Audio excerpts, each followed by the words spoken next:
जय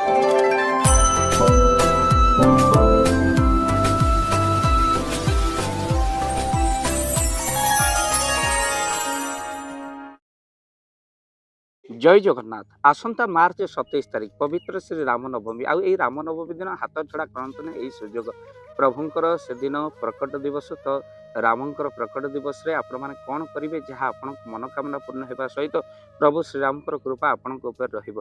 प्रथमतः भय प्रकट कृपा आला दीन दयाला कौशल्या हितकारी हरहित महतारी मुनि मनहारी अद्भुत रूप विचारी जिते कौशल्या कूल अद्भुत रूप से प्रभु चारि चारि भुजरे जन्म होते से कौशल्या निवेदन करते कहले प्रभु आपण मो पुत्र बोली जगत कौन जापर क्यों देवता जन्म होती कहे तेना आपण दुई भुजरे आपण उभा हूँ जहाँकि जगत जाने कि आप मोर ही पुत्र आपड़ से ब्रह्म नुहति।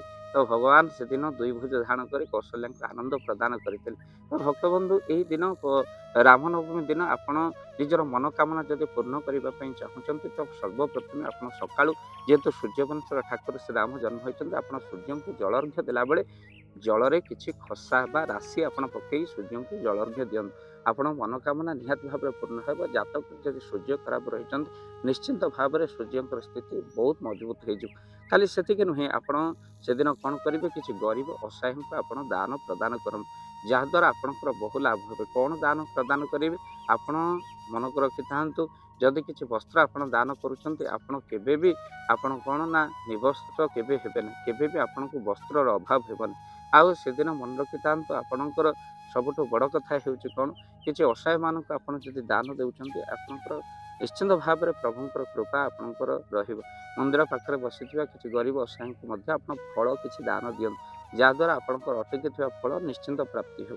तत्सहित आप मन रखि था से दिन संध्यारे घी दीपटी आप निहाती भाव में जालु जब चाकरी क्षेत्र में बाधा अर्थ अटकी जाइए राम नवमी रे आपण मन रखि था झील दीपटी राम मंदिर जो हनुमान जी अच्छा सिंदूर अर्पण कर आप घी दीपटी जालु।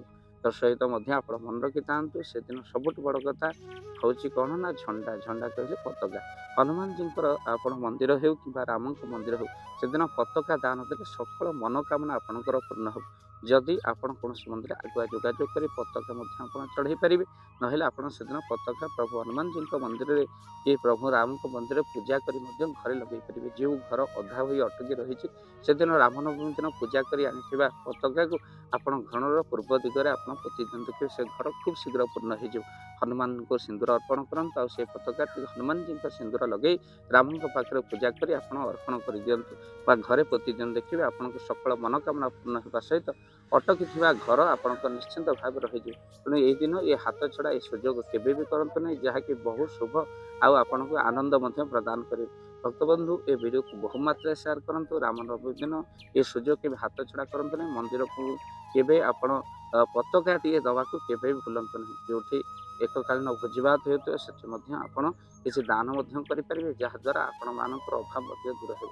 ए वीडियो को बहुमात्रा शेयर करूँ रामनवमी हाथ छड़ा करते नहीं ये सुजोग मात्र गोटे पताका आपण सिंदूर अर्पण कर मनोकामना पूर्ण करूँ। जय जगन्नाथ जय पंचशील। जय जगन्नाथ। धन अर्जन धर्म करी धर्मे प्राप्त नरहरि आपण को उपार्जित धन को जदि धर्म कार्य लगेगा चाहूँगी किसी असहाय असुस्थ व्यक्ति पाखे आम प्रतिदिन पहुँचू आउ किसी सहयोग करूँ जदि आपणकर से गुंडुची मूषा भली दान से कार्य लगे चाहूँगी स्क्रीन रे चली ए नंबर रे एबे कॉल करंतु आमे दबु आपन को फोन पे नंबर आपनकर जेतिकी समर्थ रही सामर्थ्य अनुसार आपण प्रदान करेंगे आपणकर अर्थ राशि एबे आपण जानिके आनंदित हेबे।